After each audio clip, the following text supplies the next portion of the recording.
Hi, it's Friday and time to look back at what happened at Queen's Park this week after a couple of weeks off.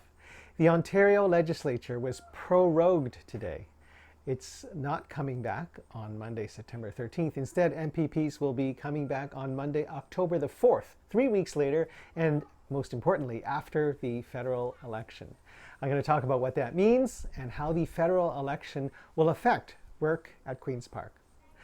Vaccination certificates are coming to Ontario, and that's to avoid shutting down gyms, restaurants, hockey games, concerts, and so on as we deal with this fourth wave.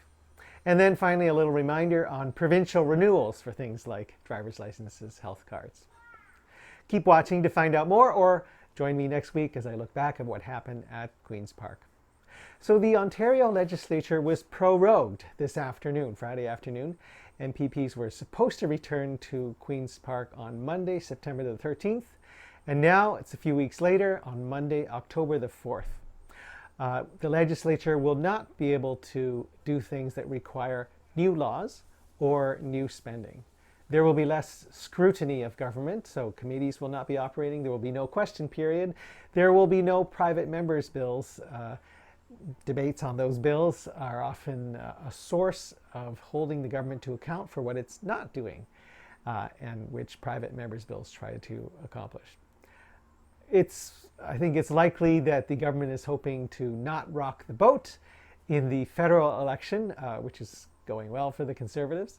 The official reason that the Ontario government has for proroguing Parliament is that they want to see what happens, who forms the federal government, and which programs which policy proposals will come into place. Now, to be fair, the different platforms of the different parties will have a lot of effect on the work of the provincial government. So they have a point.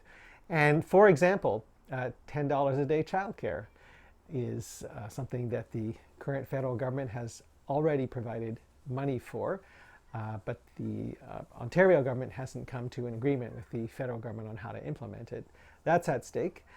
Funding for long-term care, funding for more PSWs and better pay for PSWs, money for more doctors and nurses, money for affordable housing, for converting offices to housing, money for the opioid crisis, for climate change. All of these depend on the federal election and will greatly affect what the Ontario government does.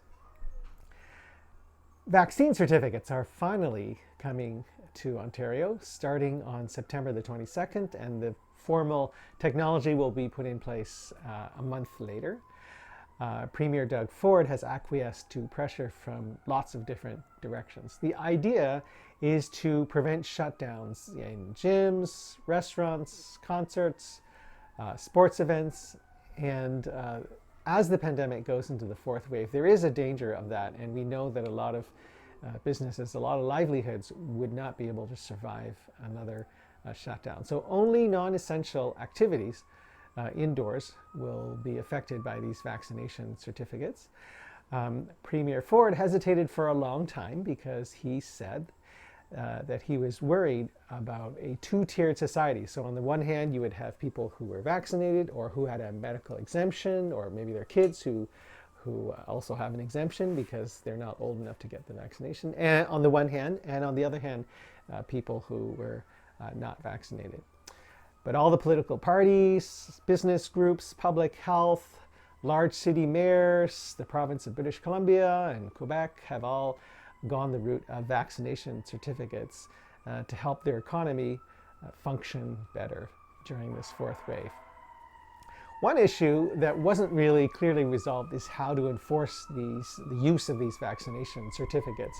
And I think an important issue for small businesses that I've heard a long time ago is that they don't want to be put in the position of making choices and then taking flack for people who don't like the choices that these small businesses make. So for example, the idea of wearing a mask when you go into a place, or now going forward, getting vaccinated before you go into a restaurant or a barbershop or something like that. I have heard about the backlash that, for example, the en route stops on the 401 or barbershop have gotten when they've tried to enforce the mask mandates. What these businesses would like to do is to have the government and politicians take the flak instead, to take the responsibility, and here's an opportunity for us to do something helpful for business. So they don't, they always have to manage client relationships. They would rather not have to manage the people who are upset about vaccination mandates or masks. They just want to say, we don't make the rules, but we do follow the rules. And the good news is that since the announcement by the Ontario government this past week of the use of vaccination certificates starting in a few weeks, more people have already signed up for vaccinations, and that will protect all of us. And a final little note, it's kind of a reminder, there was an amnesty for expired Ontario IDs like driver's licenses, health cards, and the vehicle registration stickers, the ones you have to put on renew every 2 years. There was an amnesty. It was okay for them to be expired, but as of February the 22nd, 2022, we will have to renew all of those things, the driver's license, health card, and the vehicle registration. So we only have a few more months. Now the amnesty was a time amnesty. It was not a money amnesty. So as I discovered when we went to renew our vehicle licenses, you do have to pay the license fee all the way back to when it expired. So just remember to do that by February 2022. Tell me what you think in the comments below. Otherwise, please join me next time as I look back at what happened at Queen's Park.